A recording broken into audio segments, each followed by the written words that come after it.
Would you be willing to say the invocation? And then, Deborah, would you be willing to do the Pledge of Allegiance? Thank you. Our dear Heavenly Father, we're grateful for this day, for the opportunities we have to meet as a community and as a commission to discuss the matters of the city. We're grateful for this opportunity. Ask that we might make wise choices and listen to the thoughts and comments that are presented to us. In this I pray in the name of Jesus Christ, amen.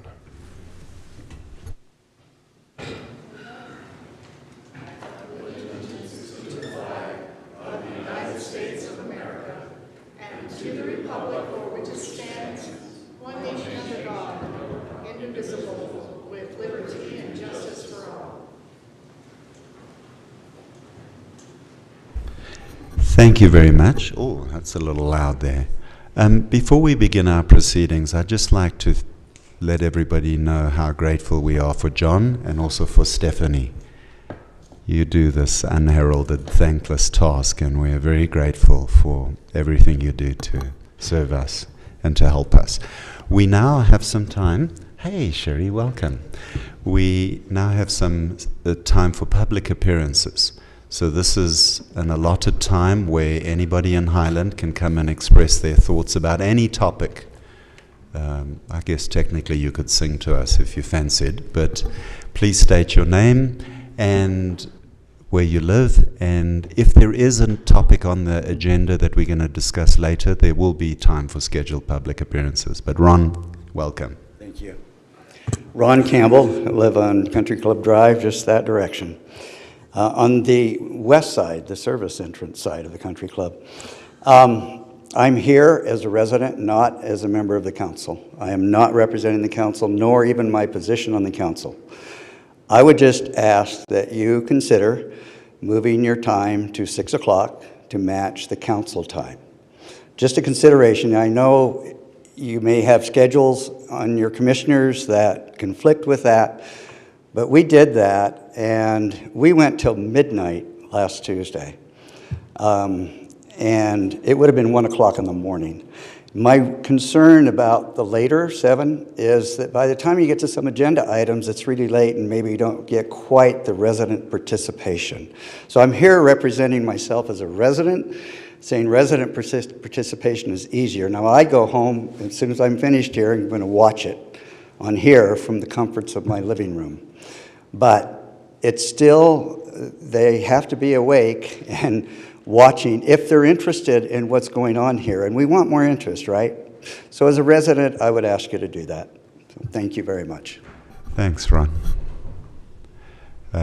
Anybody else would like to opine on any other topic? So Liz Rice, do you want my address? You have my address. Okay. So this is just more of an informational thing, but I often read the Utah State Supreme Court rulings, and I just wanted it on the record. But the Utah State Supreme Court has ruled that the state legislature has made it unconstitutional with the state's initiative law. And I wanted the people of Highland to know that the state, the legislature needs to work as one with the people, and that law did not do that. I would love for the city attorney to give us a little more education. I'm assuming that while they are completely different initiatives and referendums, but I'm assuming that applies to a referendum as well. But it makes it easier for citizens to do initiatives. And I think that's so important after what I went through 2 years ago. And I'm really thrilled with the ruling, but I wanted you guys to look at it, know it, maybe read it. Thanks for your time. Thank you very much, Liz. Is there anybody else that would like to bring up anything? If that's not the case, we'll close public comments and we'll move on to our agenda item. So the first topic is PO Zone, the daycare development. We discussed this before 2 months ago or a month and a half ago. The floor is yours, Rob. Thank you, Chair. And just by way of introduction for the overall agenda, the first 2 items are legislative items, meaning you have very broad discretion, and whether to approve, or I guess recommend. You're not the deciding body on any of these, but to recommend approval, denial, put conditions on them. The last item is an administrative item. It's the site plan, where if it meets city code and standards, you're obligated to approve it. So the first two, legislative. Third one is administrative. First of the legislative items is this daycare development agreement. The applicant is here as well, Logan on the front row. The applicant seeking approval of a legislative development agreement to entitle them to develop a daycare facility in the PO zone. The current zone and master plan doesn't permit what they want to do, essentially. And it does allow daycares in the PO zone as a conditional use, but the building size and configuration isn't allowed under the master plan. You did discuss this 2 meetings ago, and you indicated support for this. We have some refined details. We actually have a development agreement, and I think we're pretty excited about it. Way of background, this is the site here. So it's southwest of the Flex office buildings, just south of the storage units there. With a legislative development agreement, it's approved the same way as a rezone. It's kind of like a little mini PD just for this site. It will override the PO zone to the extent there's a conflict, but otherwise general city ordinances will still control where we don't specify otherwise in the development agreement.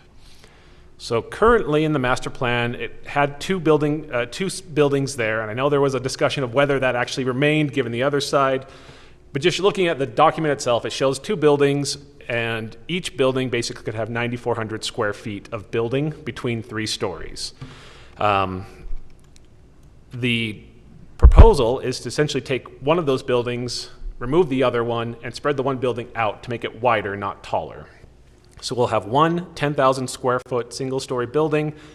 We have, the building design will conform to the approved concept elevations. It'll be, I'll show you in just a second. Site landscaping will conform to the site landscaping plans we'll have here. They're providing 40 parking spaces, which meets the kind of general requirement the city has, 4 per 1,000 square feet of office space. The development agreement provides the landscape, that southern median. They'll provide sidewalk along the frontages, and it'll make the daycare a permitted use rather than conditional for this site. The thought just being, we're already going through the work of approving this development agreement. We don't need them to come back for a conditional use permit. If you want to put conditions on it, do it in this development agreement, and then let them go, get their site plan approval and build. So here's the master plan originally. See the building 6 and building 4 there. Here's the kind of finalized concept site plan.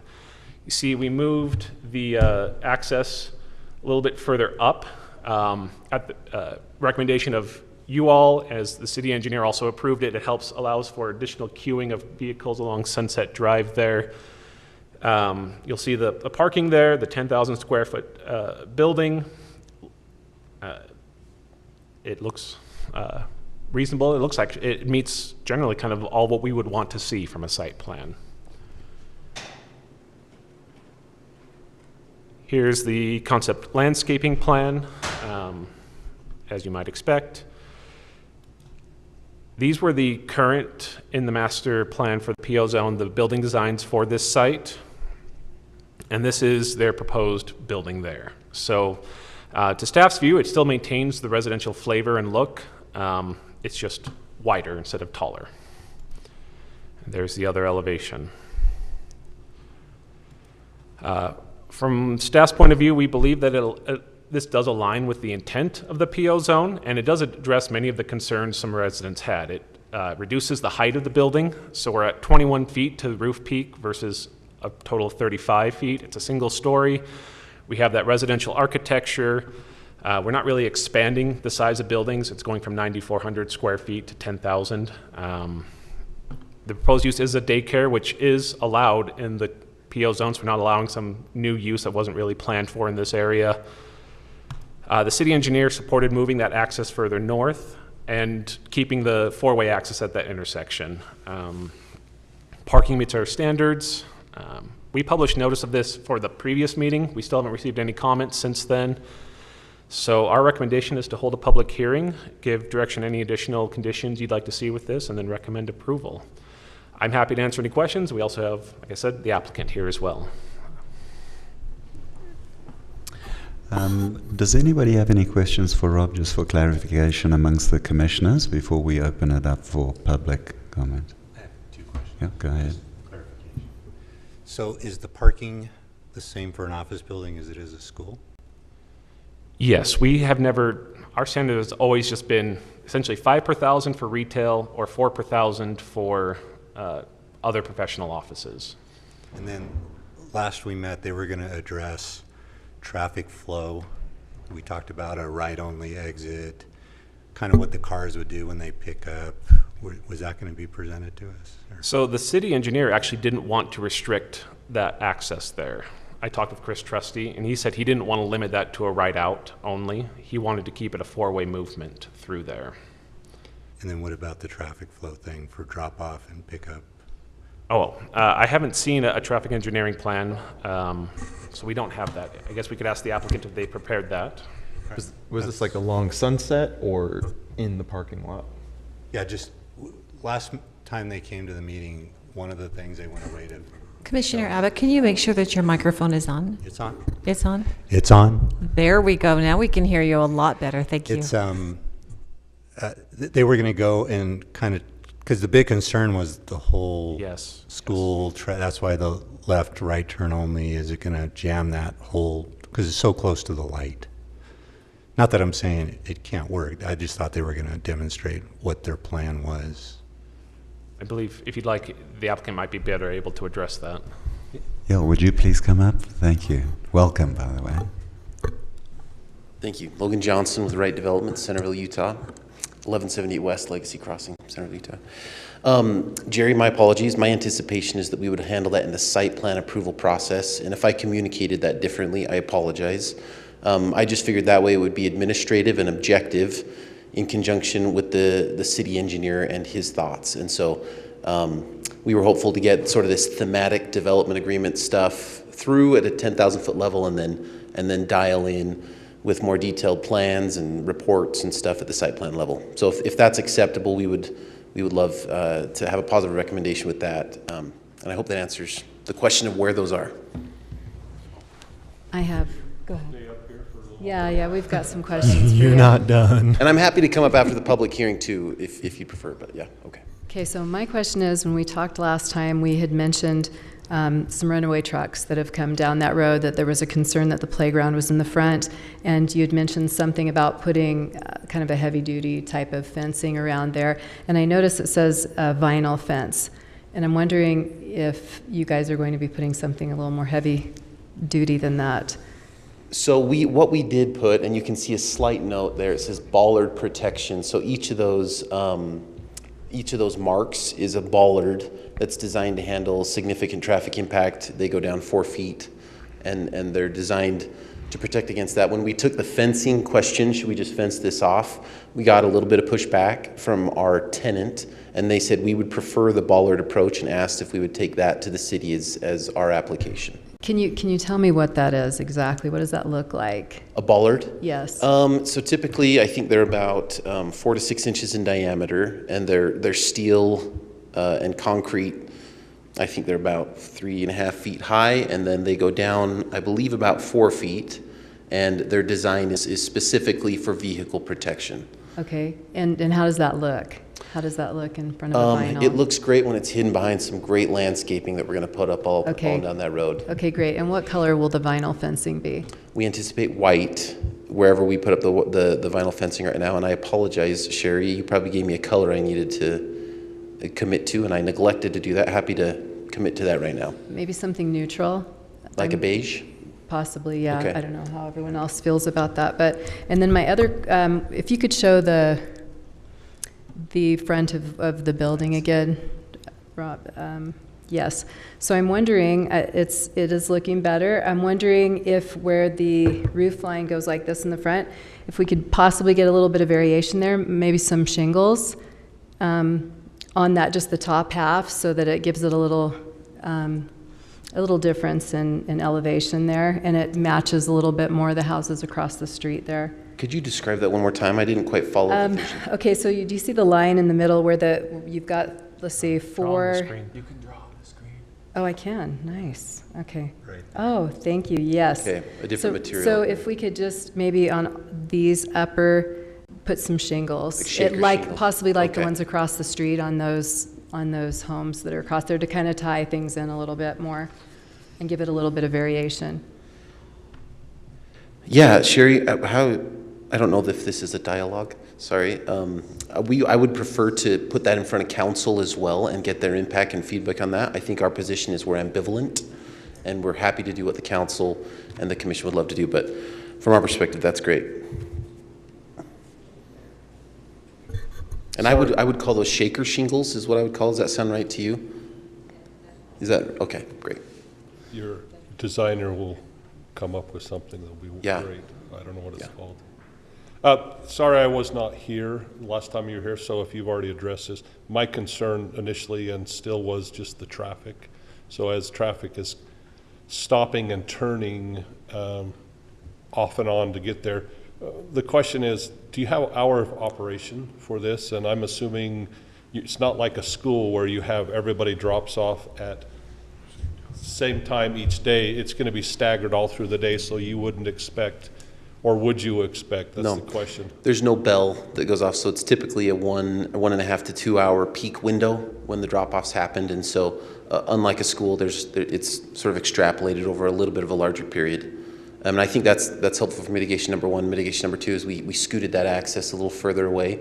And then we are happy to do a traffic report in conjunction with the city engineer. And our anticipation was to do that at the site plan level to illustrate whether or not there needs to be additional mitigation efforts on the intersection or in the median or things like that. Okay, yeah, that was the next question, was if you had a traffic study or a traffic management plan that you were going to do, and later is great. I dropped my granddaughter off at daycare, and it's never a problem because everybody's coming all at different times, and that's what I really just wanted to clarify, that it wasn't all of your customers come at the same time. So, Right. Thank you. I have a question. Has there been any dialogue or discussion with Highland Hideaway Storage? Any concerns, anything that you've had to work through with them? No, I don't believe it's the same. Is it the same owners, Rob? It's kind of all Patterson, Yeah. various companies. So if it's the seller, which I think they have at least some ownership in that, then they're aware of our plans and our applications that go through them first. And so we haven't talked about no problems have come up in particular, but they are aware of the development. Yeah. Good, cool. Yeah. One last thing, Rob. Last time when we met, we were going to bundle this with the islands in the middle of the road, that part of getting a C of O or occupancy was that the islands were going to be completed and landscaped. And Yes. So we have on Building C near the Flex office, the one that's kind of being finished up, they can't get a certificate of occupancy until the median in front of their property is finished. And this development agreement specifies that the median below it, that's not landscaped but installed, they'll have to landscape as well. Okay. So it is bundled with it, with so this it'll all be development. done by the time they're. So by the time Building C is done and this is done, those medians will all be landscaped. And I believe that's text is in the development agreement. Yes, I wrote that reflecting into the development Yeah. agreement. I knew that was a concern. And on that question, Rob, maintenance, we would install, but I believe maintenance goes to the city for the Typically, island at that yes. point? Okay. We would coordinate that with our parks people, with the site plan approval. Right, okay. That was a question that Tim had. So that is our anticipation, that we would build the median and then maintenance for the median would go to the city. Is there like a contingency plan for when or if traffic lines up and spills out onto Sunset Drive? I don't know if that is an expectation but would it kind of, work how, I don't know, cars lined up? I don't think we have a plan in place. I think we could look at that as part of our site plan submittal and maybe do a traffic circulation plan. In terms of a specific contingency plan for if it's extremely backed up, I have not done one of those. I'd be happy to include that in my discussion with the city engineer and sort of what he would look for in something like that. Like, I really can't imagine it being a big problem, and there's only so much any business or location can do if, cars are there, but. How many students will this, when it's fully occupied? The max. I cannot remember off the top of my head. I believe it's about 90. I think it was in mid-90s, 96, I want to say. I cannot remember off the top of my head, though. I apologize. And we can make sure that's included in our site plan application, of course. Great. I'll just have a seat then. If you have any other questions, I'll be happy to come up. Thank you. All right, Rob? Commissioners, any further discussion, or can we open it up I for? have a quick question for Rob. Yeah. Kind of just a nuts and bolts thing. Was this a kind of a rezoning or an overlay? It's kind of a mix of all of those things. So it's a development agreement, but the way it acts is essentially kind of an overlay, would probably be a better way of saying it. Just for this site, they get this, entitled to do this. If they don't do this, the agreement goes away and we'll just go revert back to And it the standard reverts. PO zone Right. requirements. So, Rob, before we do public comment, I have a question / observation. Aren't we putting the cart before the horse? Because this does fit in, at least, I mean, no objections. We were pretty keen on this 2 months ago, the concept. But then the second order of business is talking about the PO zone. And so could you help educate us why the sequence is this way versus let's figure out what we would like to do with the PO zone, and then this would be a layup as the second order of business? We absolutely could go that route. We could set up any amendments we want to the PO zone and then let them just come in as an administrative matter and just operate under the zone.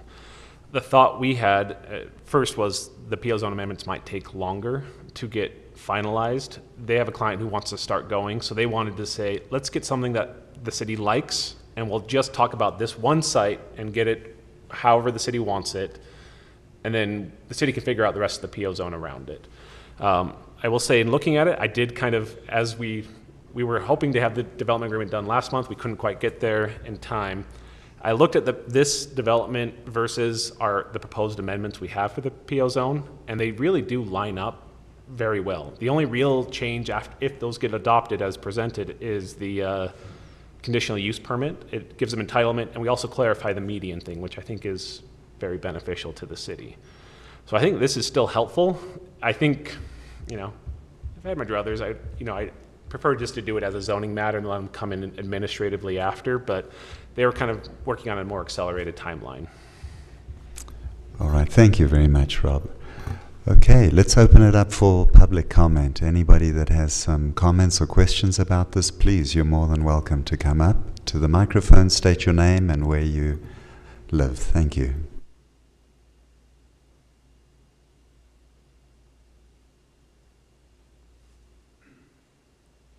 Hi, my name is David Barnes. I own the house that's directly across the street from this development, and I guess I would encourage you to approve that because the 21-foot height is a win-win for us because our balcony in the sunset, 35-foot high building would block that. So I encourage you to do that, to approve this. I'm a little concerned about where the 21 feet starts, because this piece of property goes up like that from the road.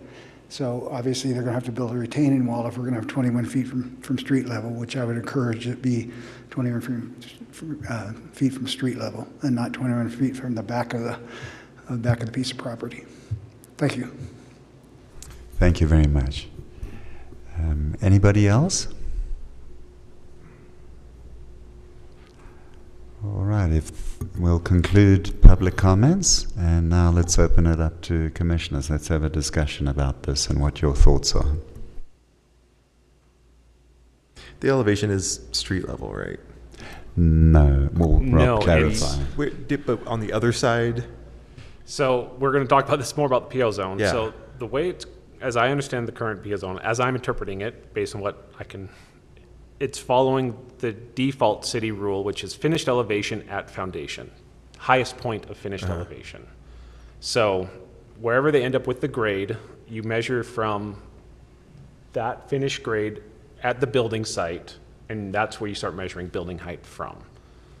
Wasn't there part of the PO zone, or was it just in our talks where that was going to change? Yes, we have talked about and we actually have, we'll talk about 3 different options. We talk about maybe we measure it from top of curb because that provides a fixed point. The other option was kind of having some more complex calculations where you measure it one of 2 different ways. They haven't, their concept elevation shows a 21 feet to roof peak from, you know, assuming a level lot. So I don't know that we've looked at where that would fall in relation to curb and which, because there's 2 frontages, which curb height. So we'd have to look at that more if that's something we want to address more in detail. Who determines the finished grade? What prevents them from just building the pad up? We restrict how much you can cut and fill a slope. So there's some rules. there's some rules there's to only how so much much you they can do. You can can't do. just build retaining walls and then just Well, that's fine. build a ziggurat on top of it for good reason.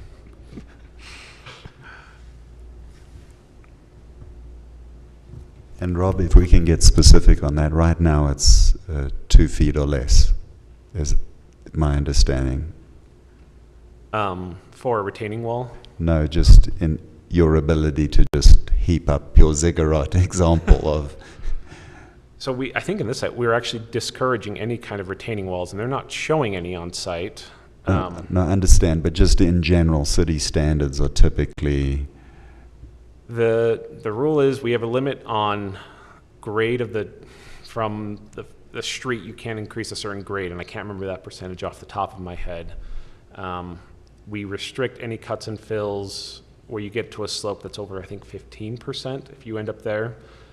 I can't remember the exact rule, sorry, off the top of my head for that. No worries, thank you. I assume they're going to want a mostly level site, so they'll probably cut it. They'll probably lower on one side, raise the other a little bit, because they need a parking lot and a building that's accessible from it. Yeah, okay. Any other comments or thoughts? Would anybody like to make a motion? I move that the Planning Commission recommend approval of the proposed development agreement with WDG Highland LLC. And I don't believe we added any more specifications, is that correct? Just the fencing color and the possible, the shingles. Yes. All right, with the shake shingles on the top and fencing to be neutral. A second. Would proposal and Yes. second, just hang on a second, Deborah, before you do that, would you be willing to also consider a third thing, and that is the traffic study? Yeah, I beg your pardon, flow. Yeah, that's a big difference. Would you be willing to consider that, Deborah? Yes, Okay, and how about you? Sure. add that Okay. on. All right, let's do roll call. Deborah? Yes. Yeah. Yes. Yes. Yes. Yes. Yes. Okay, let's move on to the next item on the agenda. Or would you like to say something? Is that okay? Please, yeah. I just would like to understand the third condition, the traffic flow study. Is that something you'd like to see the council see before they make their motion, or is that something you would have expected at site plan? Yes, we would propose that, at least the way that I was thinking about it, that there's some kind of flow, and in conjunction with Chris, you know, just some sort of schematic just showing what happens. Prior to And I think for the council. I don't think it has to be a study. No, Just Right, just a flow pattern. Yes. For the council to consider as part of their development agreement decision. Correct. Okay. Yeah. I think the word that we're looking for is traffic management plan that basically outlines how you're going to do it, what you're going to do. It's industry standard type thing, so. Got it. Timing was the question, so thank you so much. And it's probably cutting off like something the council will want to know anyway. So it'll be good to bring to them. Wonderful, thank you for coming in. Our next item is our beloved PO zone. Go ahead, Rob. Thank you, Chair. Speaking about the PO zone some more. So, by way of background, we've talked about this many, many times. The developer proposed amendment was rejected, and staff got direction to prepare kind of a city-initiated amendment. So I've tried to do that. I first presented the initial draft of this at our last meeting. I've posted those on the city's website. I sent mailers to everyone who owns property in the PO zone and to adjacent residents. I wanted to get as much feedback and let the residents know about what we were talking about. I asked for comments by July 14th, just so I'd have enough time to put in the staff report. I only received one. I believe you might have seen that. It was directed to the Planning Commission, and I'll address those concerns a little bit later in the presentation. So, as an overview of what I have proposed here, it removes all of the exhibits entirely. The site plan, the landscaping plan, and the building design requirements. The elevations, the building materials, the building size, all of that is proposed to be removed. The 1-story plus basement restriction is now just written straight into code for the buildings on the east side. So those 3 lots, including the one that's unbuilt, the building 3, will just by code be restricted to 1 story above grade. I also went through and kind of removed all of the site-specific language we talked about. This site, near the Micron property, or all of that, just took it out so it was a more generally applicable zone. And then we did a lot of changes, so I'll walk through those. I clarified the site design, layout, and sizing requirements. Unlike many zones, like residential zones, we have specific lot sizes. With many commercial zones, you don't put that in specifically. You just say, here's your lot coverage requirements, here's your setbacks, and here's your parking. Come up with a site that you can fit into, match all of those requirements. So I've done that for the PO zone. We have parking requirements, we have landscaping requirements, we have building size limitations, and say you figure out the site and the size of building and parking layout that works within those requirements. That might require subdivisions or subdivision amendments to make the property line up. I established clearer property water dedication requirements for right-of-ways and things of that nature. I added the list of prohibited uses to make sure there's no retail, made that clearer. We're not going to have convenience stores, general retail, auto rentals, leasing, trying to make sure it's clear what the PO zone is and is not. Added specific parking space requirements as per kind of a city general standard, 4 per 1,000 square feet for professional office uses. Because we don't have retail in this area, I'm not proposing a 5 per 1,000. I added a 3 per 1,000 square foot for storage unit offices, which only applies to the one that exists and already has parking. It aligns with what it has. I don't foresee any change ever to the storage unit areas, but at least we now encompass it within the code. I also proposed 1 per actual storage units. I don't know if that's really required or not. We could strike that. You kind of just have your drive aisles and units, but I thought if the commission wanted to consider it, we could. I added a new commercial vehicle parking and loading standards because it just wasn't addressed before. So clarifying you can't park, load, unload in driveways or rights of ways. You have to be in loading areas. If you designed a site that doesn't have a designated loading area, that means your use in the building can't require loading or unloading of equipment or storage of materials. You'd have to come in with a new site plan, get it all approved, and provide an actual loading area that's properly screened from public view. I also changed it to allow a 1 commercial vehicle parking per site. Under the current PO zone, it doesn't allow any commercial vehicles with advertising, unless they're in parking lots that are not visible from like behind the building or screened from view, which my concern there, and we could go a different way, is we have some existing buildings and parking lots that are not screened from view and they're not behind a building. And what that would say is you can't have any vehicles that have your business's logo in those parking lots at all. So currently, there are always moving vans parked out on front by Highland Boulevard. Should those not be there? No. That's something we can have our code enforcement go look at. Yeah, let's address that. They park them all along the front there. I will have them look at moving vans there. Updated the parking landscaping requirements. Make sure you do have to landscape your parking lots. We don't want large heat islands from parking lots. We want them to be broken up with islands, peninsulas. I did allow for kind of a little bit of flexibility in parking requirements if you gave us a traffic circulation plan showing why this is a better arrangement. I always like to give a little bit of flexibility if you can give an engineered reason why this works better for the city, is the goal there. Building height. So 35 feet is staying the same. I gave 3 options. Option 1 is kind of the current default standard building height where you measure from the highest point of finished grade at foundation. Option 2 is top back of curb. And then I said if you have 2 frontages, like the site we just looked at, you measure it off of essentially Highland Boulevard, the one that has the most vehicle traffic.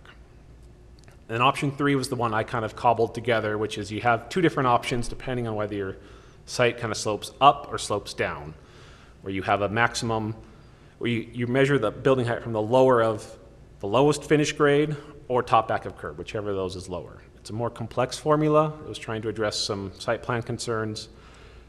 Staff-wise, option 1 and option 2 are probably the easiest. Option 1 is how we do it in many places. Option 2, we have a lot of our other commercial areas use option 2.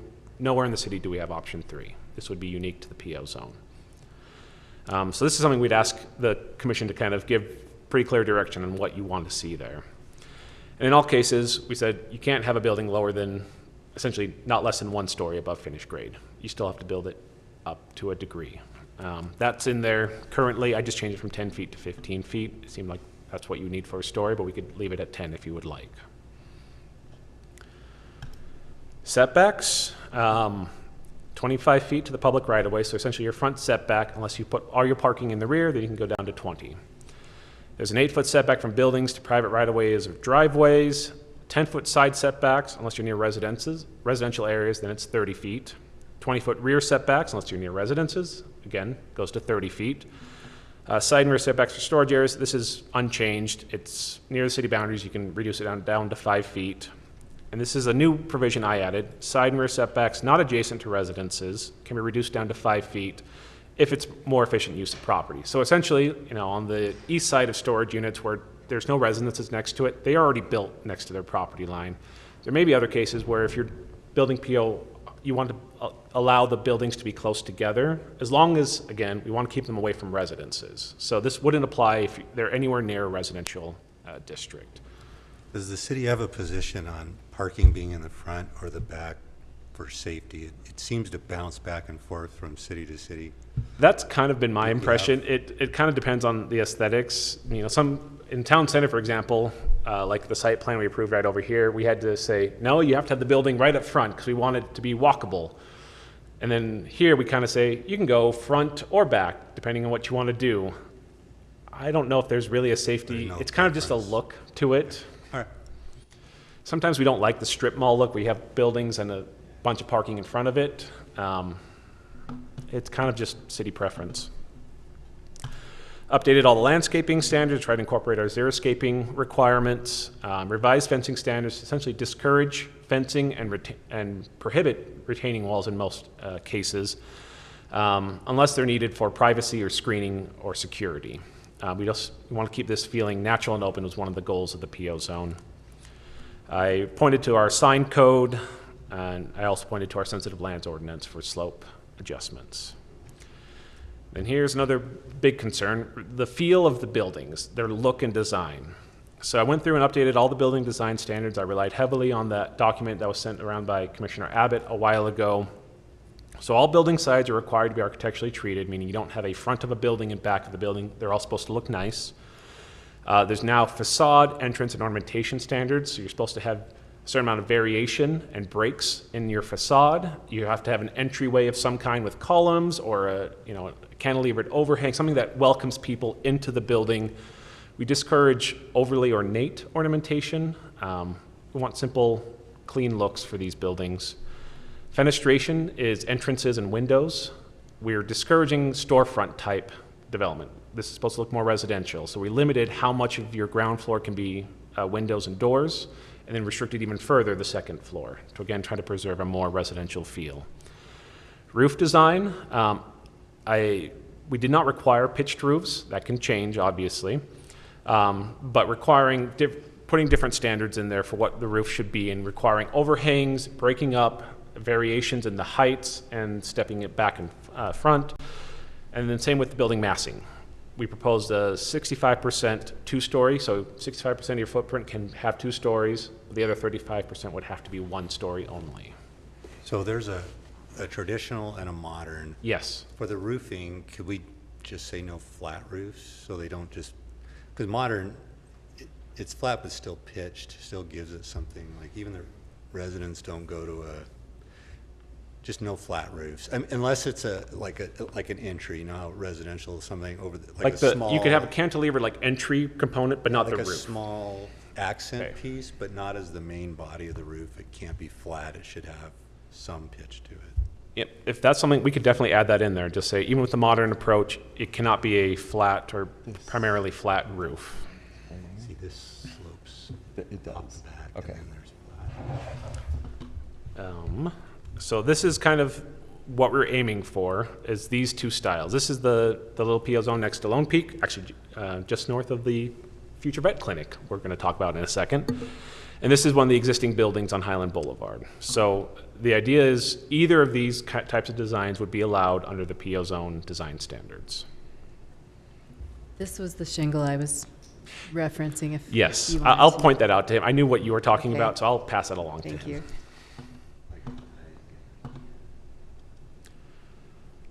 So, yes, Were you done? just about done, but ask a question.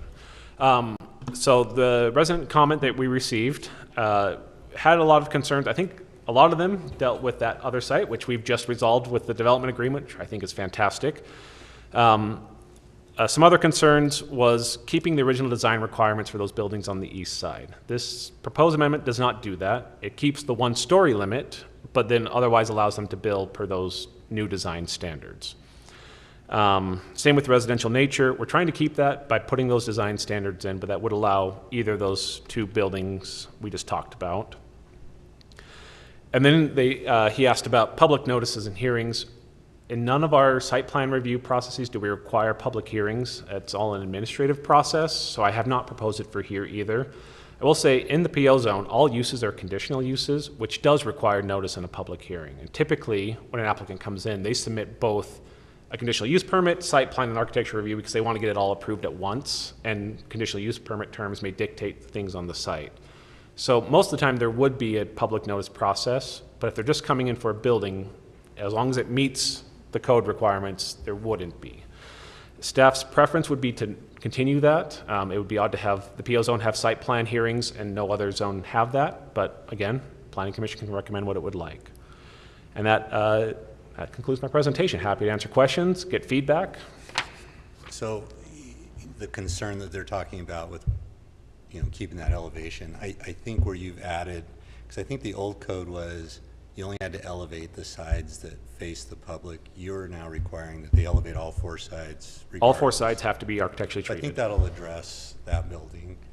The other thing I noticed throughout here, you pick a couple of the, like the shiny aluminum, not allowed, you're talking about LRVs. I think there should be an LRV, like usually in residential it's 60 to 70 right in there. And LRV 0 is black, 100 is white. And if we restricted, I think reasonable on a commercial would be like 70 or below, just so the building doesn't shine. They don't just do they don't just do a white building. It's the reflective value. So you don't have, as we're driving up Highland Boulevard, it doesn't shine at you like some of the products that he mentioned, which are perfect, like shiny metals and whatever. But I think it would be reasonable to add an LRV, maybe 70 or below, or if you think that should be 75. But I could definitely look at that. I think that'd be a good clarifying standard because we have something about colors being kind of neutral and earth tones. That would give a little more specificity to what we mean by that. Because I remember we had a discussion with one of these buildings whether white is an earth tone, and it's a decent argument, but shiny. We should handle that here. I like that. And it's easy to enforce because all colors have an LRV. They just Yes. present it that this is this, or even materials have an LRV. So yes, And I like that because I always have a hard time when the body up here is like dictating like stylistic choices, things that are a matter of taste and could go away in 5 or 10 years. But this has a very practical application. just the sheen of it. Requiring certain values of colors because of their reflective properties. Jerry, can you tell me what LRB stands for? It's the light value. It's the reflective. Light, reflective? So like if something's white and you put Well, it I in this- understand what it means. I just want to know what the name is. Is there a name behind the acronym? Yeah. What is it? Light Light reflection value. reflective value. Thank you. Now I can go look that up. I had to Thanks. think about it for a minute. And it's common in like most residential DRCs. I think Bull River's a 60 or something like that. It's really muted, or maybe even below 60. But So far, the comments I've heard is adding in a provision about just prohibiting flat roofs entirely, so you can have gently sloping roofs, but not just straight flat. And then that LRV comment. Were there any other changes we want to make? And what do you want to do with building height? So with building height, I'm good with option one. It applies to everybody else. Everything else, it's an even standard, easy to go. That I would be okay with the second option. To most people's concern, as I heard it in the public comment, though, is they were worried about if your curb and gutters down here and your buildings up here, you could potentially be, super high. I think the first one would prohibit that a little better, but just my perspective. But you said we do use option 2 in the city also. We do. Many of our commercial zones use option 2, top back of curb. I like option 2 because it's real simple. It gives a Back very at curb. easy fixed point. Back at curb, we're not debating on what the, I like option 2 as well. Sounds like we're probably gravitating towards option 2. can I amend the flat roof thing a little bit? Amend the what? The flat, like eliminating, Yeah. like if you looked at that picture that we showed, the top roof slopes. Yeah, if So- you see out the side, it So actually not, slopes. not that all masses, like the whole building can't be flat. There needs to be slope to probably a critical mass. Like that building, the main mass sloped, and then they had a couple steps. So I don't want to say. So you can have like a frontage, a flat frontage. Yeah. Well, just But where the then it's mass, gotta- because you have a flat here and a flat, it broke that building up into 3 masses. And Yes. so maybe one of the main masses, the roof should always be, not like some of the building where the whole thing's just flat. You just get a square. People say, oh, this is modern. No, that's not modern. That's So are you commercial. saying no more than 50% of your roof can be flat? I like that. Or some percentage? I Yeah, a don't know. percentage, a big percent, Yeah. like we did with the single story and the Yes. 2-story, like a percentage, 50, whatever makes sense. 35.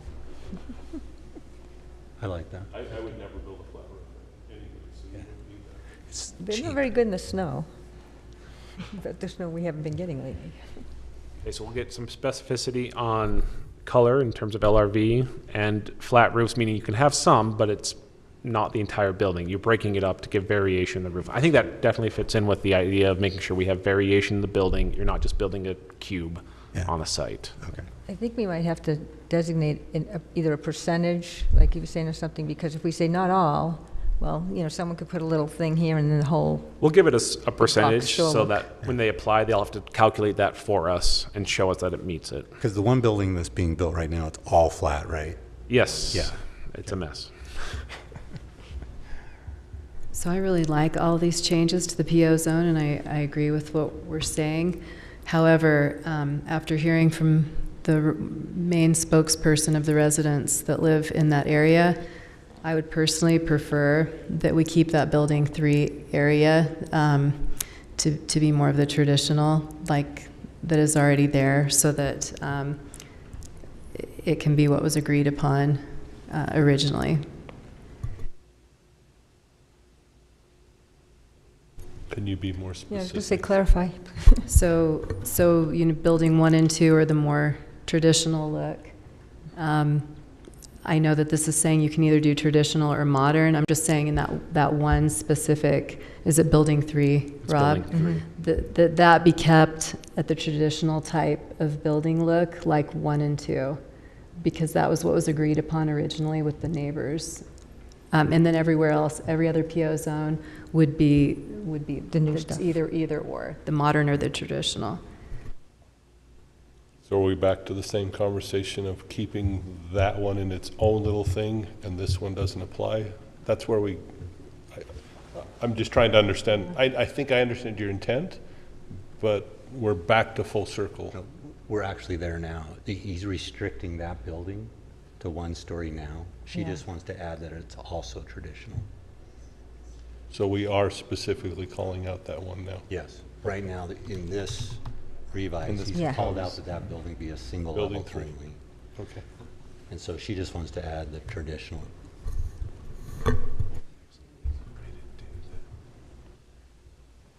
Just so it's more cohesive, that it just you're coming down the street and those buildings are kind of the same type of look. I know it won't be exactly the same, but Oh, I'm in full agreement with you. I just want to make sure we word it correctly, because the other aspect is it's a one-story building.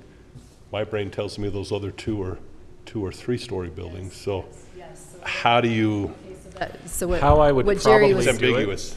it is, and throughout the design standards, we go through and I'll break it down. You know, I have something that says like, you know, design should incorporate one of the 2 following approaches, and I kind of give the description of each.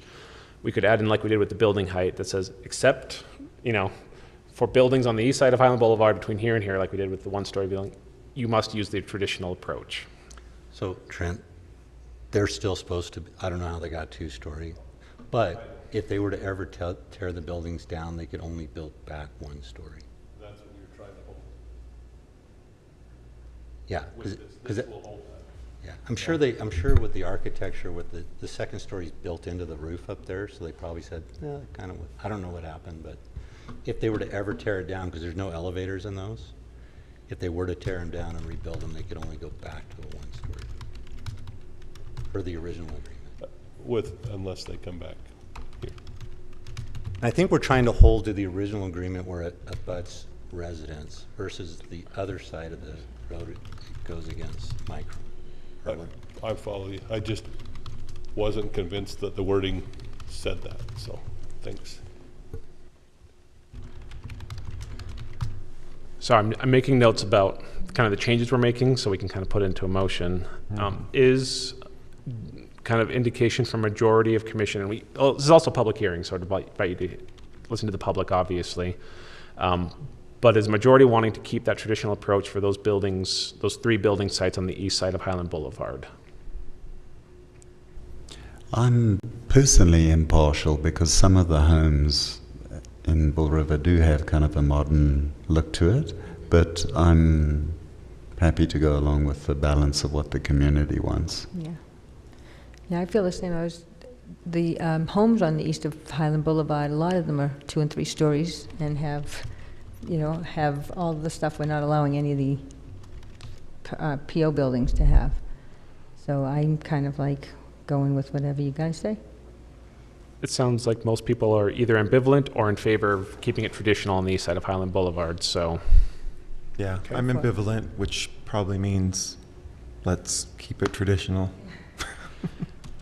And do you want to keep a parking requirement for storage units? I don't anticipate ever expanding storage units, so I don't know that we need that regulation in there. I kind of don't want to encourage the idea that we're going to expand that ever. Yeah. Are we ever going to have more storage units? No, they've used up all their property, and I don't think there's anywhere else they can go. All right, as long as that's the case.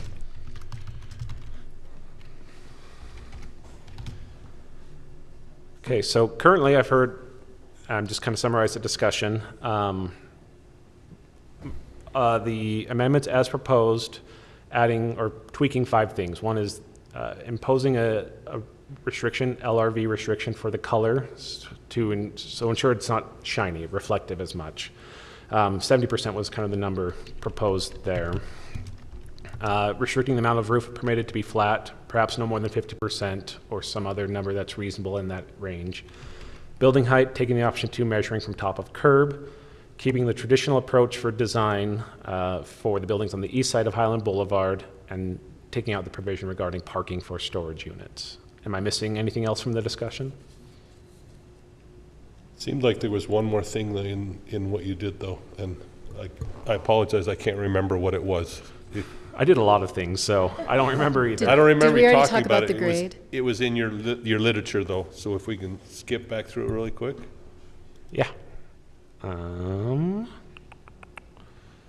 probably read it faster than we can. Building design standards. I don't think there's any questions on that. Retaining walls, fencing. Setbacks. You had a question about any concern with that 5% going down to 5 feet if it's not next to a residence? Okay. Building heights, we've addressed those. Option 2, parking landscapes, parking requirements. We've struck out. Hey, Rob, when you say 5, it's 5 and 5, total of 10 between buildings? Or are you saying 5 between buildings? 5 to property line. The property, okay, property. So it would end up being, if there was another building on the other side, it would be 10 feet apart. Okay, all right.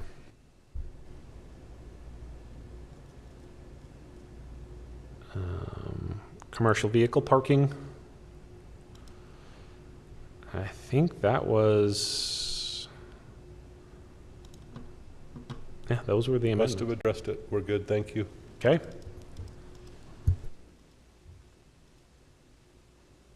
So then I'd recommend holding a public hearing and giving any final direction. Wonderful. Thank you, Rob. Commissioners, anything before we move to public comments? And we'll have a discussion afterwards. Okay, let's open it for public comments, please. Anybody that has an opinion, come on up.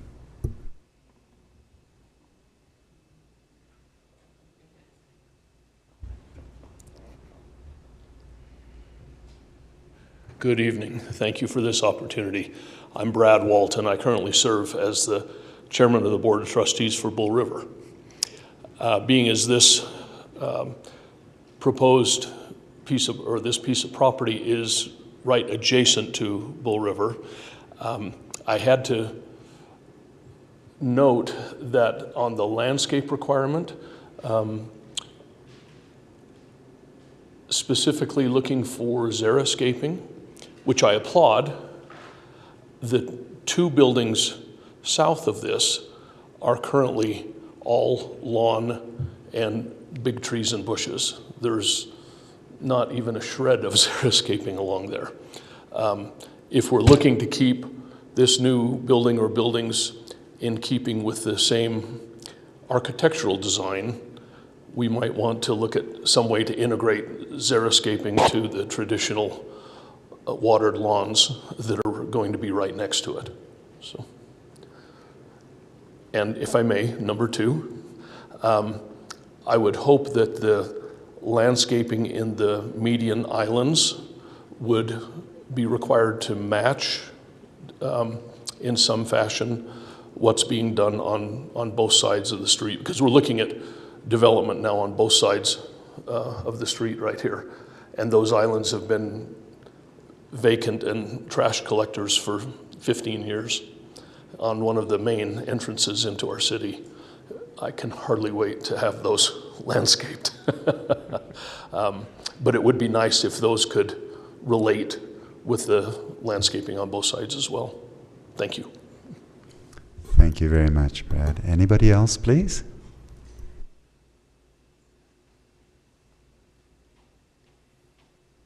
I'm Melanie Westcott, and I live in Country French. And could I see the pictures again of the two pictures? I'm sorry, I came late. While they're pulling that up, can you state your name again for the record? Melanie Westcott. Thank you, Melanie. Oh, there they are. So, obviously, everything that you were deciding on sounded good to me, sticking with traditional, meaning the one on the bottom, especially because that flat roof is so industrial looking. And I love what he said about landscaping. I'm super anxious for those berms in the middle to look pretty so it doesn't look so dry and dirty all the time as we enter into that part of Highland.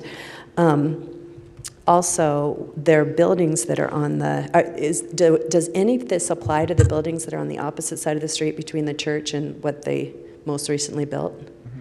Does it apply to that too, or is this only the east side?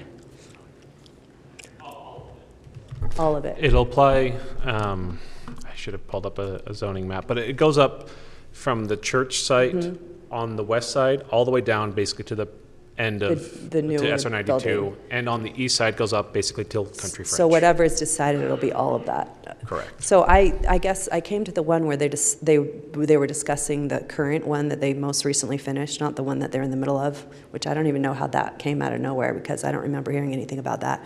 But it's frustrating because the building ended up still looking pretty industrial. And I remember one of the things we said was at least divide it so it doesn't look like a strip mall. And there's like, I don't know, like 6 feet. It still looks like a strip mall. So I'm just concerned that they will do the bare minimum to make it the cheapest they can and not follow the original design of making it look like a beautiful home. And so that is my biggest concern, is that whatever happens, they're still going to make it look industrial just like they did the last one. And I'm not sure how the other one, how I missed the building of the current one that looks very modern and industrial and roofless, actually. So that's what I have to say. I'm just hoping that whatever you decide, they will keep to it, and they will honor the fact that their whole community, our whole neighborhood was built by them. It was their land, that they will actually want to have it look nice. So, thank you. Thank you very much. Any other comments?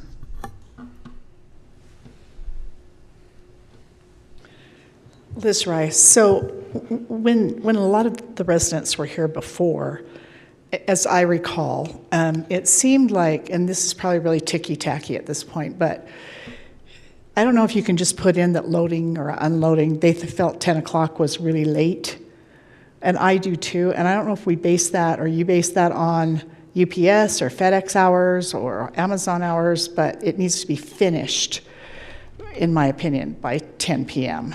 They don't start at 10 p.m. and finish at midnight, and you know how that works. That's just a suggestion. And the other thing is and I know what you said is that, the pitched roofs with very limited, and I'm just really curious how limited the flat roof. I am not a fan of flat roofs. Just besides being ugly, they are expensive to repair and whatnot, and they usually leak in the long run. So I don't know if you're going to do a percentage on that, but just really, in my opinion, I just really want it to blend in with the way those citizens wanted it. That, between these people that are here tonight and what was here before when they met. But that's really all I have. Thank you. Thank you, Liz. Anybody else? All right, if nobody would like to say anything, we'll close public comments, and commissioners, let's have a discussion. Rob, can you pull up the last page of Exhibit C? I'm just wondering if, I guess you can see it here also, Jerry. Is it the kind of side elevation that this was part of the original, the 2005? And it's like the very, very last page. But, yeah, I think especially if it was part of the original discussion and site plan. Right, specifically for the storage units, which, were still buildings. But I guess more than anything, I was just seeing that as an example of, was that kind of the kind of thing you were referring to? And does it say in here what kind of percentage of pitch that is? I don't think it does. But. I don't think so. It's just kind of a... It looks like crayon and... That's an architect's skillful rendering. I love it. But we're not building those anymore. No, those are done. No. We're not building any more of those. That was hand sketched and thrown in the very back where you don't see them. So it actually was a good fit for where it is. I'll just make a comment that I appreciate what you've done. I think this is a lot better way of, I don't think we should have developers writing our code. I think they could recommend, like, hey, this needs to change because they're dealing with it every day. But I like the process that we went through. This is how we write our own code. We do our own, especially with your experience and know how to do that. We should always take advantage of that. You're welcome. To address one of the comments regarding the landscaping, we do have a provision I wrote in there about you have to integrate the landscaping between sites and use similar or identical vegetation. So we would say for building 3, say if you're going to put in xeriscaping, it has to be you can't just draw a line and sharply demarcate. Here's turf, here's like blend it. So even if you do end up with xeriscaping, maybe it's towards the open space side of it on the north side, in a way that's just harmonious. It's hard to write something more specific than that, but we would fully agree. We don't want it just to go, draw a line and you've gone from rocks to turf. We've done a similar thing actually with Highland Boulevard, where D.R. Horton's project, they're doing the other side of Highland Boulevard on the north side. Mm-hmm. Even though our standard said xeriscaping, on the Highland Oaks side, they did half lawn and half xeriscaping, so we wanted to keep that same feel, so we're doing the same thing there. We very much want to integrate what we have and try to move towards it, but not make it look strange. I'll also address Melanie's comment. These changes really tighten up so that we don't have what we had happen. It was too loose, too out there. I mean, especially when we deviated from these drawings. So this makes it so we can do it throughout the city, but it also makes them look residential. Especially for that site that's just south of the church, there's no master plan for that site. So, and the current language is very loose. So they could put in something that no one likes there. The goal of this is to say, no, you can't. You have to build with these restrictions. So we are really trying to hold them to something better. And be able to use it.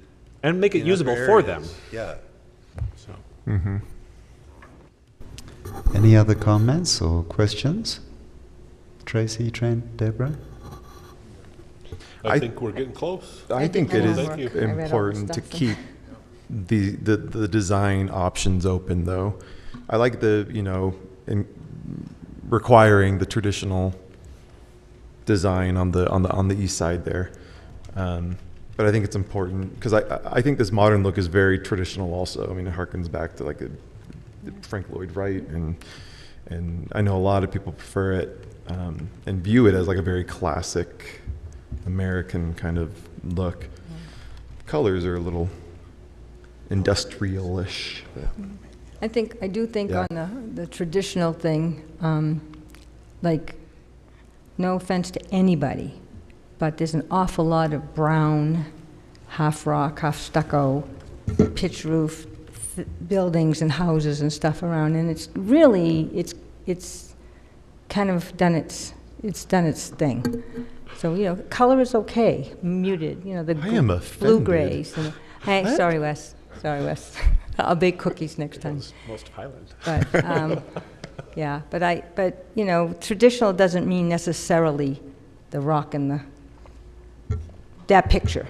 It's nice, they're beautiful homes, and usually inside they're gorgeous, but, we do have a lot of them, brown.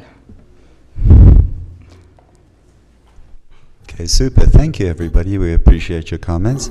Would anybody like to make a motion? Come on, Jerry. Did you rewrite it? Your neighborhood, Yes. Jerry. So Come on. if someone wants to say so moved after I finish speaking. I'll start So, reading this, and at the end we'll. Speak slowly, Rob. I will. I'll speak slowly, Stephanie. The Planning Commission, as I've understood it, would like to adopt the amendments as have been proposed with 5 changes or clarifications. Going with option 2 for building height, meaning measured from top back of curb. Imposing a new restriction for LRV for color and the exterior of buildings to limit the reflectivity, perhaps no more than 70%. Restrict the amount of roof permitted to be flat, perhaps no more than 50%. Keeping or mandating the traditional approach for buildings on the east side of Highland Boulevard, and striking the provision regarding parking for storage units. That's my motion.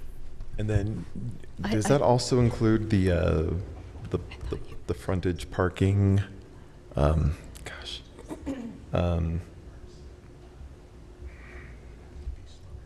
was that? Like the company vans. It isn't. That was in there. Okay.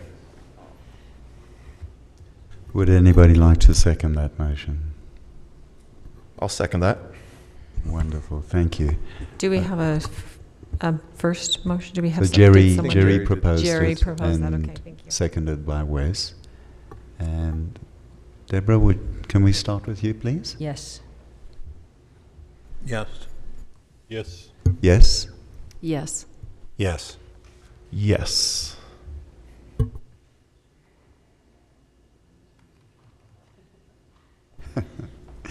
All right, thank you. Let's review now. This is an administrative item. So just to explain to members of the audience, that we live in this sort of peculiar legislative world where things that are legislative, we have public comments, but things that are administrative, we don't. And it seems a little daft to us as residents, but that's just the legal structure that we live under as citizens of this wonderful state. Daft means like weird or unusual. Yes. For the Yankees Yes. and the. Country Road It means Veterinary just plain Clinic, crazy. site plan. Do you want to zoom through this, please? And let's get some horses looked after and parakeets and budgies trimmed. We'll get it done. This is a proposed site plan and architecture review approval. This is the site's highlighted here. You notice just north of it is the dental office that's part of the PO zone. So it's right across from it. There's a little trail in the middle there. This used to be the Fairfield Cove PD. It got renamed Wild Rose. We tweaked some things.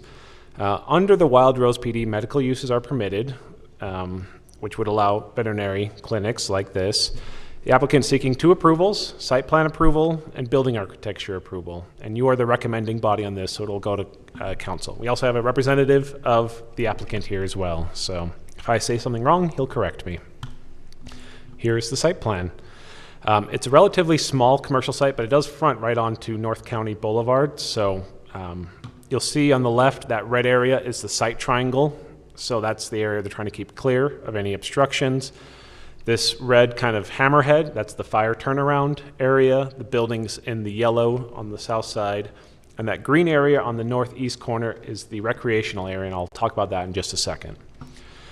So just so you're aware, building setbacks under the Wild Rose PD are front 20, side 10, rear 10. The building meets those setbacks. One thing I'll note, this is kind of something I just realized. The document for the Wild Rose PD says it's a 5-foot side setback. But the city council, when they approved it, actually said 10. It just never made it into the document. So as I reviewed it, the building is still fine. There is a trash enclosure down here that is within, it's about 6 feet away. It's not clear whether the setbacks actually apply to the trash enclosure. It just says that they're supposed to be screened from view. And this is screened. It's surrounded by walls. There's also a wall on the south side of the property line, and there's trees around this. So staff doesn't have much of a concern with it, but I did want to highlight it. If they moved it further up, they'd cut out 2 parking spaces, and I'd rather them keep as much parking as possible on site. But I just wanted to highlight that for you in case you had a concern. Fencing, the PD requires fencing on the east side against the residential district, and our fence code requires it on the south side. I've talked with them, they're providing both fences. It'll be a nice concrete wall on all sides. There's already an existing fence on the east side that will remain. Parking has been, they've actually overparked it based off the standard 4 per 1,000 for the vet clinic side, and then 5 per 1,000 for the unfinished side of the building. We parked it at the higher standard because it's probably going to be a vet expansion, but we're just going to err on the, on safety and overpark it. They've provided 44 spaces, even though they only needed 38, so we're good there. Fire access, we've had the turnaround. Our fire marshals approved it. They actually have a fire line running from the street directly into their building. They'll have fire sprinklers there. And we're having a hydrant put there on the fire riser so that there'll always be a hydrant there as well. The Wild Rose PD does not require a separate loading area just because the site's small, so they'll use their parking lot and driveway for that. Site plan requirements, to incorporate xeriscape, highlight entrances, use trees. The only thing just kind of note is the PD specifically calls out trees in the park strip on the UDOT right-of-way. We have some concerns because that's also the site triangle for this whole area. They put trees basically as close as they can, and we think that's great. They're xeriscaping the actual park strip and putting shrubs, so it'll look nice, but they're not going to block anyone's view there. So staff is comfortable with that. You also see they have other trees around. Let's get to that recreational area. The Wild Rose PD says they have to provide 4,181 square feet of recreational area that includes covered seating. They have a pavilion they're going to build, put a picnic bench and table in there. The one thing of note, they did overlap the recreational area with the detention basin. Their site's really small. They don't have a lot of room to put a detention basin in there. It will be landscaped and green, and the most common users of this site are going to be pet owners, and they can run in a detention basin just as well as a grass field. So we thought, as staff, we didn't have any concerns because they are providing that covered seating area. Are they going to grass the bottom of that? It's going to be grass, yes. They're showing grass in the landscaping. The only concern staff has is we didn't want the little trail connection here. There's just some concerns with having a private trail connection onto the public property, and I think there are some utilities there. So we said, please don't put that there. We assume people will probably cross over anyway, but we just didn't want a physical trail there that we'd have to maintain. So that's the site plan. Any questions on the site plan as proposed? Any concerns, things I can clarify there? What kind of the green space, the recreation space, is the plan for that public use, private use? Do you know? Does it matter? It Does anyone remains know? private. Mm-hmm. Kind of the original concept for this was going to be like a restaurant and you'd have outdoor seating. But we didn't limit the uses to just restaurants. So it's a private amenity. I anticipate it'll be mostly used by pet owners who come there and like take their dog outside to the grassy area, sit down. I'm sure people walking along the trail will probably use it. I doubt they'll probably kick them off unless they damage anything, but it will all remain private. Mm-hmm. I just know we don't have any dog parks in the city, and this will not be a dog park. Rob, can you just clarify on the south, is that the wall that goes to McDonald's or to Walmart? No, it's south of that. Let me grab a parcel map. It's actually next to a residence. What?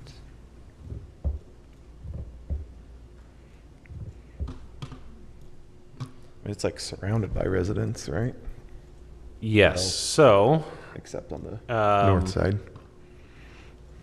So you got the Hogarths. This encompasses the Hogarths home or not? No, this is the Edlinger property right here. So there's the dental office there. There's a little trail here. Lone Peak is right across the street there.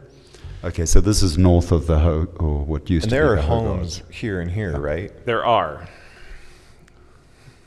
Okay, I know exactly where it is. Thank you. Yes.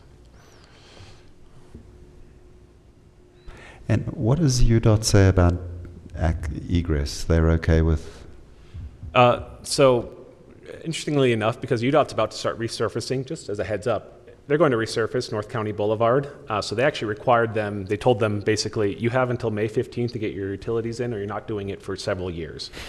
So we actually worked with them and got, as a kind of administratively, staff just said, okay, here's the utilities you're going to need to install. So cut the UDOT road now and get them in place before we have site plan approval. So UDOT's seen these plans, and I know they've approved it because they allowed the utilities to go in. One of our conditions of approval of our review comments that we have is we also want the written letter from UDOT saying we've approved this. We know they have been talking to them and they've seen these plans. We just want that formal approval from UDOT of the access. Okay, if there's no more questions on the site plan, go to the second approval, which is the building. Building design is 30 feet max building height. They proposed just under 24 feet. And the basic requirements are from the C1 commercial zone. Nothing too strange. There's some prohibited materials and exterior materials. They haven't used them. They're supposed to avoid both excessive and monotonous design and supposed to break up their walls, use up to 3 different materials. They could have some trim, soft shades, earth tones, things we're kind of all familiar with. Yeah, like, can I be in charge of that? Yeah, Megan, what do you have to say about this? So they also had to kind of conform to the example commercial sites in the PD, which were these, which are your run-of-the-mill commercial things. So their proposed architecture is this. It does incorporate some rock or brick type things, eaves, and pretty standard neutral colors throughout.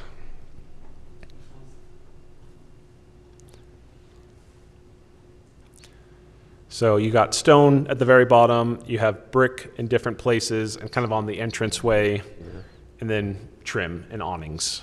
Do we allow anything other than brown? For real? Do we, like, everything's all these neutral things I'm seeing? Like, there's some greens that are beautifully neutral. There's some blues with grays mixed that are beautifully neutral. Our code just says everything. Earth tones and neutral. They pick the colors, not staff.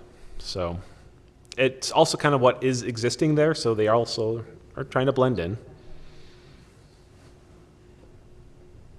So just to clarify then, Rob, the view from the road as you drive past is going to be that west? It's going to be the east one. Okay, thank you. Yes, the west one is the back of it, against their parking lot. Okay.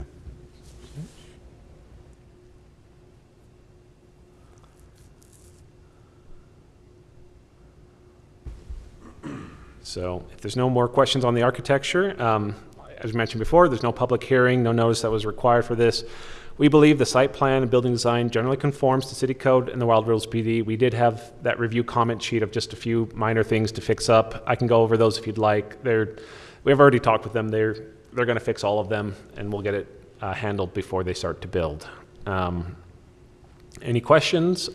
If not, we recommend approval, and I have a motion. Do we want to hear from the representative here if there's anything that wasn't covered? Chris, available for any questions. That would be good. Sorry, I was trying to turn that over to you, Chris. Like I can introduce myself? Yes. Welcome. Please introduce yourself. Thank you for having me. My name is Dan Harris with 814 Development. We're working with our tenant. He's a veterinary clinic. As you guys probably saw, we were originally building out just 4,000 square feet of the generally 8,000 square foot building. It's a pretty large capital expenditure on his part in building out the interior and all the equipment. So he wants to build out the first half and then eventually expand as patients, customer base grows and the demand warrants it. So our intention is to build out that remaining half of the building for the veterinary use. If you'd like, I can address a couple of the questions maybe that I heard. We can start with the UDOT. So we do have a conditional access approval permit from UDOT. Our contractor will still need to pull the actual, I forget what it's actually called, but what allows you to go to construction. So conditionally approved based on what they've seen, same plans that you guys are looking at today. We do need to fix those elevation labels. Apologies for that. So Rob, if you do want to go back, I can just quickly clarify. So front of the building is going to be that south, which should read west. I'm sorry, north. Should be read north. And then the east elevation should be the west elevation. The west elevation should be the east elevation. North elevation should be the south elevation. Just to put it in perspective with North County Boulevard running north-south. So apologies there. No, thank you. And then as far as the recreation space, that is a discussion that we did have with the veterinarian, and he was excited. You know, it gives a place for the dogs to go. People walk by. It promotes exposure to his practice, so he doesn't have any issues with it. And then we are providing the covered seating via pergola and then a bench as well, or I guess more of a picnic table, really. And any other questions, and I'm here to answer. Okay, I'm going back to color. Are these your colors, or was this just a general I'm sorry? idea? Are these your colors, or are these just a general, were you going with, I'm just curious. This is where we go with earth tones. So. Well, Earth has a lot of colors in it. Yeah. Yeah, it is very beige, I can say I think that. they look great. Have you seen the place in Pleasant Grove, the Grove Station, where it has they use a lot Can of I like, come up and see? yeah, like reds and I don't know, it just looks really cool. That's just one of the buildings where they have the food trucks come, but they've got other ones on the other side of the street that have that kind of antique brick looking. Okay. I don't know what you guys think, but that might look good instead of, because that looks sort of like concrete a little bit, the gray. Yes, we are using a stucco. Get to the mic. Predominantly using a stucco finish here. The brick looks I don't know that we can change to brick at this point. We are I'll say, not very far. We are complete with building plans right now, so it would be quite a change at this point to go to a different material. I think this is great.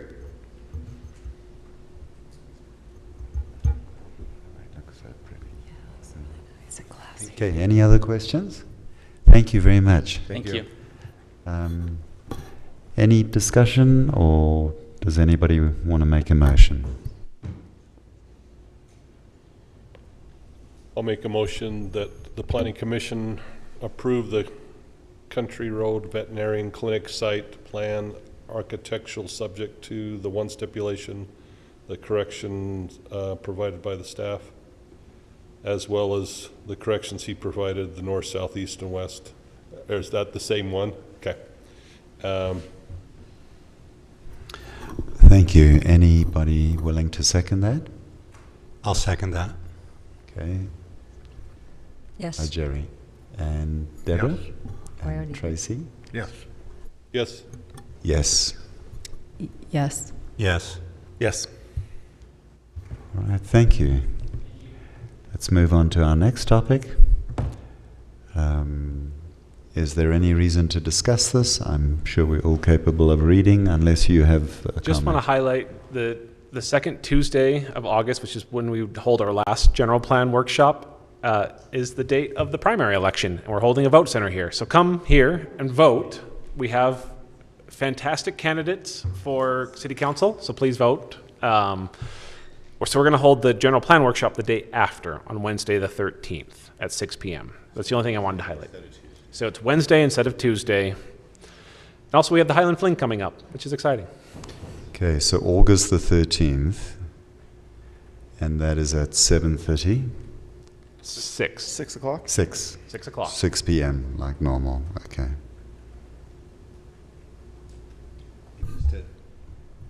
Comment on Ron's thing, to reiterate, we decided to leave it at 7 so we can get more participation from people who work late and coming in from Salt Lake. Yep, we discussed And some that. of the Yeah, some and of we the don't run members. long. Yes. And our like the process council. involves a lot more residents being here to solve it before it heads there, so. And our agendas usually aren't as lengthy as the planning commission either, so. I also told Osler, just because you start at 6 doesn't mean you end an hour earlier. You just go longer. They just fill up that space. They just do. They just do. keep Yeah. talking. Maybe we should recommend the 3-minute time limit for. That was a bit cheeky.